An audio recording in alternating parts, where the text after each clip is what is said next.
la question, par exemple, d'un ministère est très débattue, y compris dans les milieux féministes. Oui. Autour de moi, la question a été débattue. Alors, évidemment, il est de bon ton de dire on va faire un ministère pour montrer que c'est important, etc. Mais il y a des gens qui disent c'est une erreur. D'abord, si c'est un ministère, il ne faut pas le coller avec autre chose. Certainement pas avec la famille. Bon. Comment un gouvernement d'inspiration PS a-t-il pu avoir une idée pareille? C'est-à-dire que Laurence Rossignol, elle était Non, mais Laurence Rossignol, je la connais mieux que vous tous. Oui, J'ai milité avec elle, je sais qu'elle est implacable, elle n'est pas d'accord avec ça. Voilà. Bon. Et je vais certainement pas la rendre, elle, responsable de cette décision absurde d'un technocrate dans un bureau qui s'est dit allez hop, les femmes, la famille, tout ça, c'est tout du pareil au même, et fait reculer par le seul énoncé la cause qu'il prétendait mettre en valeur. Donc c'est absurde. Alors, il y a la question des ministères à chaque fois. Bon. On fait un ministère parce que c'est important. Mais certains disent, ah oui, mais quand tu en fais un ministère, tu l'institutionnalises et du coup, tu le sors de la lutte générale. Bref, la dispute a lieu et elle a une légitimité.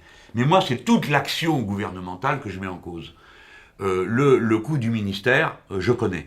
Vous mettez un ministre, il a une administration spécifique ou une administration partagée. Premier temps, mettons que ce soit une administration qui existe déjà comme ça fait plus court pour ma réponse. L'administration déjà en place considère le ministre comme un emmerdement provisoire.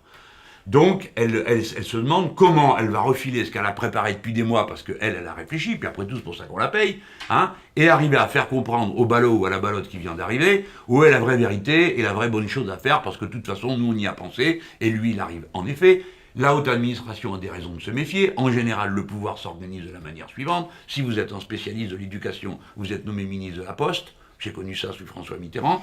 Mexando, qui s'occupait d'éducation, s'est retrouvé au PTT. Pourquoi? Parce que c'est une manière pour le pouvoir central, concentré sur le monarque présidentiel et le vice-monarque, qui est le Premier ministre, et le vice-vice-monarque non vu par personne, qui est le directeur de cabinet du Premier ministre, qui nomme les autres directeurs de cabinet, et qui contrôle tout ça. De garder la main, vous mettez quelqu'un qui ne connaît rien à un poste, où il lui faut au moins 3 mois pour arriver à comprendre de quoi il retourne, et si par miracle, au bout de 3 mois, il leur reste une volonté propre, il va commencer à essayer de faire de la politique, ce qui lui prend encore 3 mois, et pendant ce temps-là, 6 mois sont passés, et c'est terminé. Bon.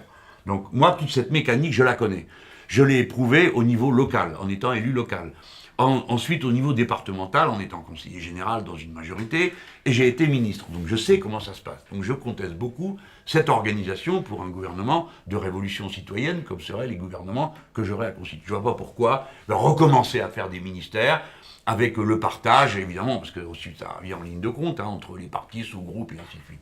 Moi, je crois, il y a évidemment des ministères régaliens, parce que c'est comme ça où il y a une espèce de continuité, de permanence de l'État. Bon, la défense, vous ne changez pas de ligne tous les 6 mois. Je sais pas quoi, bon, 2-3 ministères. Et tout le reste, moi je suis pour que ce soit des hauts commissaires qui fassent le travail, avec une mission. Regardez, je n'approuve pas la politique de Martin Hirsch, mais Martin Hirsch a été nommé pour faire une chose et il l'a faite. Et après quoi, il est parti. Bon.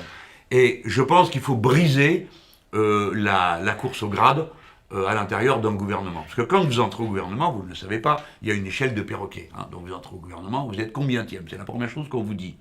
Personne ne sait qu'il y a un classement. Hein. Mais quand vous y êtes, j'aime mieux vous dire qu'on vous le rappelle. C'est comme à l'ENA, hein. Il y a les premiers et les autres. Donc moi j'étais 21e. Je permettais à 20 autres de me regarder de haut. Hein. Et à mon tour de regarder les suivants de haut, qui étaient des secrétaires d'État et que sais-je encore. Bon. Alors, que fait le 21e, ou le 20e, ou le 10e? Il essaye d'être 9e ou 5e le coup d'après, au suivant remaniement.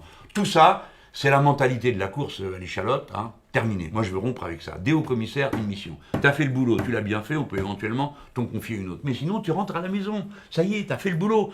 Et tu peux donc prendre des gens qui savent faire une chose, en qui tu as confiance, tu dis, celle-là, celui-là, il saura le faire, parce que ça fait un moment qu'il se bat avec tout le monde, et on va le faire pour de bon. Par exemple, si je veux qu'il y ait un haut commissaire de la lutte contre la corruption, je sais où j'irai le chercher. Forcément dans l'association Anticorps. Il n'y aura pas au-dessus, parce qu'ils se sont préparés pendant 15 ans. Et il faudra... Mais oui, mais on prendra... On ne va même pas dire, on va faire les femmes, hein, mais on va dire, par exemple, quelqu'un va s'occuper, on va lui dire, tu as 2 ans pour nous mettre sur pied et réaliser le plan d'accueil de la petite enfance. Pas turlututu, je sais pas quoi, machin, un truc bidule en même temps. Non, tu vas faire ça. Et nous allons faire comme ça, voler en éclats les verrous. Parce que la situation est verrouillée à certains endroits. Le verrou global ne tient que parce qu'il y a des petits verrous. Et ces petits verrous ont une résistance, un acharnement à résister, parce que chaque fois que vous créez une frontière, vous créez un garde-frontière. Et le problème de la frontière, c'est le garde-frontière. C'est pas la frontière elle-même.